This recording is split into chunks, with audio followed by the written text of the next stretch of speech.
Hello friends, या सेशनमध्ये आपण 11वीच्या NCERT टेक्स्टबुकमध्ये दिला गेलेला एक महत्त्वपूर्ण topic structural organisation in animals या टॉपिकचे प्रीवियस इयर क्वेश्चन्स डिस्कस करणार आहोत. सर्वप्रथम आपण सुरुवात नीट 2020 मध्ये विचारल्या गेलेल्या प्रश्नांपासून करूयात. या ठिकाणी नीट 2020ला विचारला गेलेला प्रश्न दिलेला आहे, cuboidal epithelium with brush border of microvilli is found in. Question काय म्हणतोय पहा, cuboidal epithelium with brush border of microvilli is found in. आणि NCERTची डायरेक्ट लाईन आहे पहा, it is found in proximal convoluted tubule of nephrons. NCERT मध्ये direct line आहे, याच्या संदर्भामध्ये दिली गेलेली, त्यामुळे आपण याला जास्त काही डिस्कस करणार नाही. नेक्स्ट क्वेश्चन सुद्धा नीट 2020ला विचारला गेलेला आहे. क्वेश्चन आहे, goblet cells of elementary canal are modified from. Question मध्ये काय म्हटलेलं आहे की एलिमेंटरी कॅनाल मध्ये ज्या गॉबलेट सेल्स आपल्याला पाहायला मिळत असतात त्या कशापासून मॉडिफाईड होऊन बनलेल्या आहेत. आपल्याला माहिती आहे की एलिमेंटरी कॅनालमध्ये स्टमक, इंटेस्टाईन मध्ये जे इपिथेलियम सापडतं ते कसं आहे, कॉलमनार इपिथेलियम आहे. टॉल आणि स्लेंडर सेल्स आहेत अशा प्रकारच्या, कॉलम लाईक. लक्षात आलं, कॉलम सारख्या दिसतात म्हणून आपण त्याला काय म्हणतो, कॉलमनार इपिथेलियल सेल्स. आणि अशा कॉलमनार इपिथेलियल सेल्स मॉडिफाईड होऊन त्याच्यापासून या ठिकाणी गॉबलेट सेल्स तयार झालेल्या आहेत. त्यामुळे या क्वेश्चनचं करेक्ट आन्सर ऑप्शन नंबर 2 हे असणार आहे. नेक्स्ट क्वेश्चन हा नीट 2019ला विचारला गेलेला क्वेश्चन आहे, the ciliated epithelial cells are required to move particles of mucus in a specific direction in humans. These cells are mainly found in. बघा काय म्हटलेलं आहे क्वेश्चनमध्ये की सिलिया असणाऱ्या इपिथेलियल सेल्स आपल्याला काही पार्टिकलच्या मुवमेंटसाठी बॉडीमध्ये लागत असतात, जसं की म्युकस आहे. जर समजा अशा प्रकारची इपिथेलियल सेल आहे इथं, आणि याच्यावर इथं अशा सिलिया असतील, इथं त्याच्या शेजारी अशी दुसरी इपिथेलियल सेल असेल, अशा सिलिया असतील. जर समजा इथं म्युकसचा पार्टिकल असेल तर ह्या सिलिया कोऑर्डिनेटेड बीटिंग दाखवतील आणि सगळ्या या डायरेक्शननं मूव्ह होतील. त्याच्यामुळं हा जो म्युकस आहे तो हळूहळू इकडं आणून अशा प्रकारे या डायरेक्शननं तो त्या ठिकाणी मूव्ह केला जातो. सिलियाच्या मुवमेंटमुळं, कोऑर्डिनेटेड मुवमेंटमुळं जे पार्टिकल्स आहेत त्याची मुवमेंट होत असते. आणि अशा प्रकारच्या सिलिएटेड इपिथेलियल सेल्स आपल्याला कुठं पाहायला मिळतात, अशा प्रकारचा हा प्रश्न आहे. आणि या प्रश्नाचं उत्तर आहे ब्रॉन्क्युओल्स अँड फॅलोपियन ट्यूब्स. आता ब्रॉन्क्युओल्समध्ये रेस्पिरेटरी ट्रॅक्टचा हा पार्ट आहे पहा. याच्यामध्ये काय होतं की जेव्हा आपण श्वास घेतो, श्वास घेत असताना ज्यावेळी एअर आपल्या बॉडीमध्ये आत येत असतं, त्या रेस्पिरेटरी ट्रॅक्टमध्ये मधून ज्यावेळी ती आत येईल त्या एअरसोबत काही डस्ट पार्टिकल्स सुद्धा आपण इनहेल करत असतो. आणि ह्या डस्ट पार्टिकल्स ओके, त्याच्यासोबत काही जर्म्स वगैरे जात असतील, बॅक्टेरिया, व्हायरस, जे की डिसीज कॉज करू शकतात. पहा अशा सगळ्या ज्या अनवॉन्टेड सबस्टन्सेस याच्यामध्ये एंटर झाले आहेत त्याला म्युकस ट्रॅप करेल, म्युकसला ते चिटकतील आणि त्या म्युकसची डायरेक्शन, एका डायरेक्शनला त्या ठिकाणी मुवमेंट केली जाते. आणि ही मुवमेंट करायची असेल तर सिलिया त्यामध्ये मदत करत असतात. रेस्पिरेटरी ट्रॅक्टमध्ये, ब्रॉन्क्युल्समध्ये आपल्याला अशा प्रकारच्या सिलिएटेड इपिथेलियल सेल्स पाहायला मिळतात. त्या आणखीन कुठं पाहायला मिळतात, फॅलोपियन ट्यूब्समध्ये. ओव्हिडक्ट आपल्याला माहिती आहे, ओव्ह्युलेशनच्या नंतर त्या ठिकाणी ओव्हा तयार होणार आहे, रिलीज होणार आहे. हा ओव्हा ज्यावेळी रिलीज होणार आहे त्यावेळी त्या ओव्हाची जी मुवमेंट आहे ती मुवमेंट योग्य प्रकारे होण्यासाठी फॅलोपियन ट्यूब्समधल्या सिलिएटेड इपिथेलियल सेल्स मदत करतील. म्हणून आपल्याला एक गोष्ट लक्षात ठेवायची आहे की सिलिएटेड इपिथेलियल सेल्स कुठं सापडतात ह्युमनच्या बॉडीमध्ये, असा प्रश्न आला तर ब्रॉन्क्युल्स आणि फॅलोपियन ट्यूब्स हे त्याचा आन्सर असेल. नेक्स्ट क्वेश्चन घेऊयात आपण. हा क्वेश्चन नीट फेज 2 2016ला विचारला गेलेला आहे. मी तुम्हाला मागेही सांगितलं होतं की 2016च्या बाबतीमध्ये एक गोष्ट लक्षात ठेवायची आहे, नीट परीक्षा 2 वेळा झालेली होती, त्यापैकी फेज 2ला हा प्रश्न विचारला गेलेला आहे. Smooth muscles are. प्रश्न काय म्हणतोय पहा, smooth muscles are. Smooth muscles ह्या कशा आहेत, या ठिकाणी काही ऑप्शन्स दिलेले आहेत, बघूयात कशा आहेत आपण. पहिला ऑप्शन बघा, व्हॉलंटरी, इथंच गेलेला आहे. Smooth muscles are not directly controlled by will power of the animal, they are involuntary. इथं व्हॉलंटरी आलेला आहे त्यामुळं हा ऑप्शन इथंच कटलेला आहे. मल्टीन्यूक्लिएट हे सुद्धा नाही आहे त्याच्यासोबत. त्या ठिकाणी कोरिलेट होणारं कॅरेक्टरिस्टिक. ठीक आहे. आता पुढचा ऑप्शन बघूयात आपण. इनव्हॉलंटरी आहेत स्मूथ मसल्स आपल्याला माहिती आहे. सिलेंड्रिकल दिलंय पहा आणि पुन्हा स्ट्रायटेड दिले. या ठिकाणी स्ट्रिप्ड अपीअरन्स स्मूथ मसल्समध्ये आपल्याला पाहायला मिळत नाहीये. त्याच्यामुळं हा ऑप्शन सुद्धा कटला. स्मूथ मसल्स कशा आहेत? नॉन स्ट्रायटेड आहेत, अनस्ट्रिप्ड आहेत. लक्षात आलं. आता थर्ड ऑप्शन बघूयात. पुन्हा व्हॉलंटरी म्हटलेलं आहे. सो आपल्याला माहिती आहे स्मूथ मसल्स ह्या इनव्हॉलंटरी आहेत. हा ऑप्शन सुद्धा या ठिकाणी कटलेला आहे. पुढे बघण्याची सुद्धा काही आवश्यकता नाहीये. ऑप्शन नंबर 4 पहा. Involuntary, fusiform, non striated. आणि हे सगळे या स्मूथ मसल्सचे कॅरेक्टरिस्टिक्स आहेत. त्यामुळे smooth muscles are involuntary, fusiform and non striated. बघा, स्मूथ मसलचं जे कॉन्ट्रॅक्शन आहे ते आपण विल पॉवरनं कंट्रोल करू शकत नाही, म्हणून त्याला आपण काय म्हणतोय? इनव्हॉलंटरी. फ्युजिफॉर्म आहेत. कशा आहेत या? सेल्स जर आपल्याला काढायच्या ठरल्या तर ह्या अशा प्रकारच्या आहेत. ह्या लक्षात आलं. फ्युजिफॉर्म आहेत. दोन्ही साईडनं त्याचे एंड्स आहेत ते निमुळते आहेत. लक्षात आलं. अशा प्रकारच्या आहेत त्या. आणि नॉन स्ट्रायटेड आहेत. अल्टरनेट डार्क आणि लाईट बँड त्यांच्यामध्ये पाहायला मिळत नाहीत. त्यामुळे या क्वेश्चनचं करेक्ट आन्सर ऑप्शन नंबर 4 हे असणार आहे. नेक्स्ट क्वेश्चन हा नीट फेज 1 2016ला विचारला गेलेला आहे. Which type of tissue correctly matches with its location. या ठिकाणी काही टिश्यू दिलेले आहेत आणि त्याच्या लोकेशन्स दिलेले आहेत आणि आपल्याला टिश्यू आणि त्याची लोकेशन करेक्टली मॅच केलेली पेअर याच्यामध्ये आपल्याला शोधायची आहे. आणि ती पेअर आहे option number 1 smooth muscles. Smooth muscles हे आपल्याला वॉल ऑफ इंटेस्टाईन मध्ये पाहायला मिळतात. बघा पुढचा ऑप्शन जो आहे सेकंड ऑप्शन ॲरिओलार टिश्यू. ॲरिओलार टिश्यू त्याची जोडी कोणाची लावली आहे? टेंडॉन्सी. आता ही रॉंग झाली आहे. ॲरिओलार टिश्यूज आर प्रेझेंट बिनीथ दी स्किन. स्किनच्या खाली हे पाहायला मिळतात. त्यामुळे ही रॉंग झालेली आहे पेअर. पुढे बघा ट्रान्झिशनल इपिथेलियम, ज्यालाच आपण युरोथेलियम असं सुद्धा म्हणत असतो, एक्सक्रिटरी सिस्टीमशी रिलेटेड हा टिश्यू आहे. आणि त्याचं पुढे काय दिलं बघा? टिप ऑफ नोज दिलेला आहे. त्यामुळे ही पेअर सुद्धा या ठिकाणी चुकलेली आहे. टिप ऑफ नोजमध्ये त्या ठिकाणी कार्टिलेज असतं हे आपल्याला माहिती आहे.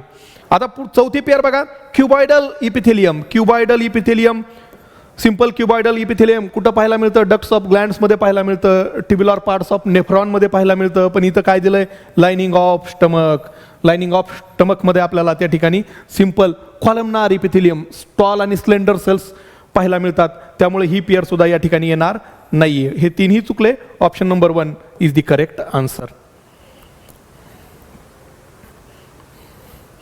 आता नेक्स्ट पार्ट आपण घेऊयात. याच पाठामध्ये, याच धड्यामध्ये, या चॅप्टरमध्ये त्या ठिकाणी 2 पार्ट आहेत पहा. पहिला पार्ट आहे ॲनिमल टिश्यूचा. साधारणतः या पार्टमधून एक प्रश्न कंपल्सरीली विचारला जातो आणि याच चॅप्टरमध्ये पुढचा पार्ट आहे कोणता? कॉकरोचचा. आणि या पार्टवर सुद्धा साधारणतः एक प्रश्न विचारला जात असतो. या पूर्ण चॅप्टरमधून किमान 2 प्रश्न परीक्षेला कंपल्सरीली विचारले जातात. एक प्रश्न ॲनिमल टिश्यूवर असेल आणि एक प्रश्न कंपल्सरीली कॉकरोचवर असेल. पहा, हा प्रश्न नीट 2020ला विचारला गेलेला कॉकरोचवरचा प्रश्न आहे. बघूयात. If the head of cockroach is removed it may live for few days because. काय म्हटलंय पहा प्रश्नामध्ये?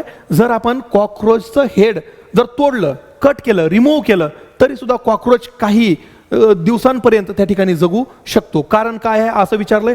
बघूयात आपण ऑप्शन नंबर 1 काय म्हणतोय? The supra oesophageal ganglia of cockroach are situated in ventral part of abdomen. या ठिकाणी ॲब्डोमेन म्हटले पहा. Supra oesophageal ganglia of cockroach are situated in the head region. त्याच्यामुळे इथं ॲब्डोमेन म्हटलंय पहा. ॲब्डोमेन म्हटलंय. हे कटला option. The cockroach does not have nervous system. हा सेकंड ऑप्शन आहे. हे सुद्धा चुकलेलं आहे. कॉकरोचला त्या ठिकाणी नर्वस सिस्टीम आहे, आपण शिकलेली आहे ती. Option number 3 the head holds a small proportion of a nervous system while the rest is situated along the ventral part of its body. हा या क्वेश्चनचा करेक्ट आन्सर आहे, करेक्ट ऑप्शन आहे.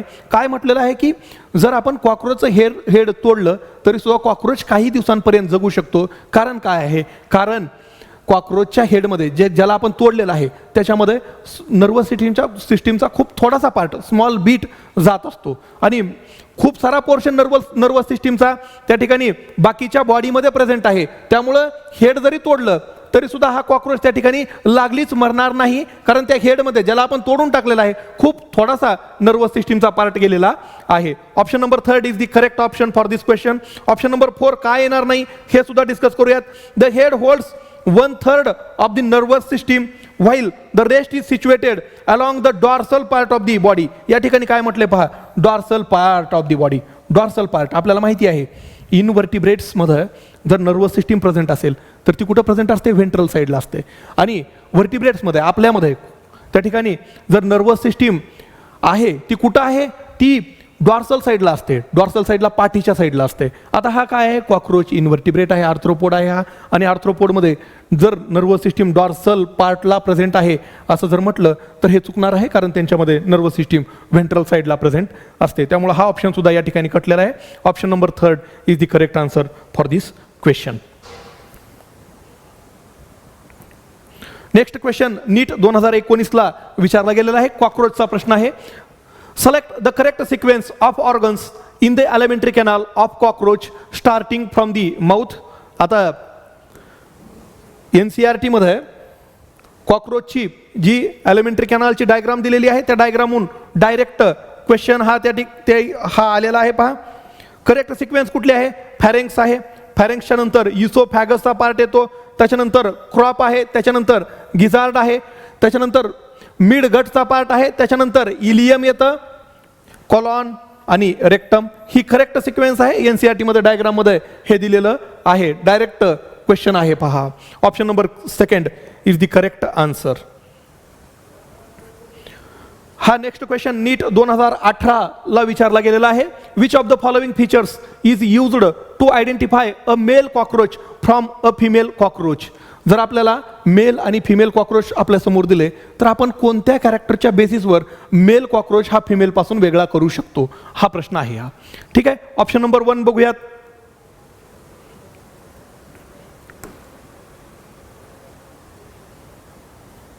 Option number 1 presence of boat shaped sternum on the 9th abdominal segment, हा इथे येणार नाहीये. Option number 2 presence of caudal styles. Caudal स्टाईल्सलाच आपण ॲनल स्टाईल्स असंही म्हणत असतो. ह्या ॲनल स्टाईल्स किंवा क्वाडल स्टाईल्स फक्त मेल्समध्ये पाहायला मिळतात.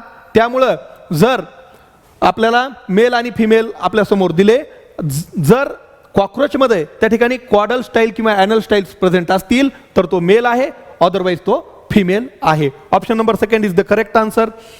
आता ऑप्शन नंबर 3 आणि ऑप्शन नंबर 4 सुद्धा येणार नाहीये. 4 wings with darker tegmina, presence of anal cerci. Anal cerci तर दोघांमध्येही प्रेझेंट असतात, त्यामुळे याच्यावरून आपल्याला हे कळणार नाहीये. Option number 2 is the correct answer for this question. Question number 9 हा क्वेश्चन नीट फेज 2 2016ला विचारला गेलेला आहे. In male cockroaches sperms are stored in which part of the reproductive system. प्रश्न काय आहे, मेल्समध्ये रिप्रोडक्टिव्ह सिस्टीमच्या कोणत्या पार्टमध्ये स्पर्म्स स्टोअर केले जातात, आणि या प्रश्नाचं उत्तर आहे सेमायनल व्हेसिकल्स. सेमायनल व्हेसिकल्स नावाचे काही स्ट्रक्चर्स असतात ज्याच्यामध्ये त्या ठिकाणी मेल्सच्या बॉडीमध्ये स्पर्म्स हे स्टोअर केले जातात. नेक्स्ट क्वेश्चन हा नीट फेज 1 2016 ला विचारला गेलेला आहे. Which of the following features is not present in Periplaneta americana. Periplaneta americana हे कॉकरोचचं सायंटिफिक नाव आहे आणि कॉकरोचमध्ये खालीलपैकी कोणतं फीचर हे आपल्याला पाहायला मिळत नाही असा प्रश्न विचारलेला आहे. बघूयात. पहिलं फीचर काय आहे या ठिकाणी, शायझोसिलोम ॲज बॉडी कॅव्हिटी हे कॉकरोचचं फीचर आहे, कॉकरोचमध्ये आपल्याला पाहायला मिळतं. दुसरा ऑप्शन बघा, indeterminate and radial cleavage during embryonic development. Embryonic डेव्हलपमेंटच्या वेळी इनडिटर्मिनेट आणि रॅडियल क्लिवेज कॉकरोचमध्ये पाहायला मिळतं असा हा ऑप्शन म्हणतोय. ॲक्च्युली इनडिटर्मिनेट आणि रॅडियल क्लिवेज हे ड्यूटरोस्टोम्समध्ये पाहायला मिळत असतात आणि हा जो कॉक्रोच आहे तो प्रोटोस्टोम आहे. ह्या कॉक्रोचमध्ये जे क्लिवेज आहे ते डिटर्मिनेट आहे. डिटर्मिनेट क्लिवेज आपल्याला कॉक्रोचमध्ये पाहायला मिळतं. त्यामुळं हे इनडिटर्मिनेट म्हणतंय, रॅडियल क्लिवेज म्हणतंय, त्यामुळं हा ऑप्शन येणार नाहीये. म्हणजे हे फीचर त्या ठिकाणी कॉक्रोचमध्ये प्रेझेंट नाहीये. त्यामुळं आपल्याला काय विचारलंय प्रश्नामध्ये की खालीलपैकी कोणतं फीचर कॉक्रोचमध्ये प्रेझेंट नाहीये. कॉक्रोचमध्ये प्रेझेंट नसणारं फीचर कुठलं आहे? Indeterminate and radial cleavage. या क्वेश्चनचा आन्सर ऑप्शन नंबर 2 होणार आहे. पुढे काय म्हणते पहा, third option exoskeleton composed of an acetyl glucosamine हे कॉक्रोचचं फीचर आहे. आणि मेटामेरिक सेगमेंटेड बॉडी हे सुद्धा कॉक्रोचचं फीचर आहे. फक्त कॉक्रोचचं फीचर नाहीये. हा ऑप्शन आहे option number 2 indeterminate and radial cleavage. कॉक्रोचमध्ये जे क्लिवेज होतं ते डिटर्मिनेट आणि सुपरफिशियल क्लिवेज होत असतं. या ठिकाणी इनडिटर्मिनेट आणि रॅडियल क्लिवेज म्हटलंय, त्यामुळं हा ऑप्शन या ठिकाणी या क्वेश्चनचा आन्सर असणार आहे. क्वेश्चन होता खालीलपैकी कोणतं फीचर कॉक्रोचमध्ये प्रेझेंट नाहीये. ठीक आहे मित्रांनो, या ठिकाणी या टॉपिकवरचे महत्त्वपूर्ण मागच्या काही रिसेंट इयर्समधले क्वेश्चन संपलेले आहेत. एक लक्षात ठेवायचं आहे, या टॉपिकवर कंपल्सरीली एक प्रश्न ॲनिमल टिश्यूजमधून येतो आणि एक प्रश्न कॉक्रोचवर येत असतो. धन्यवाद.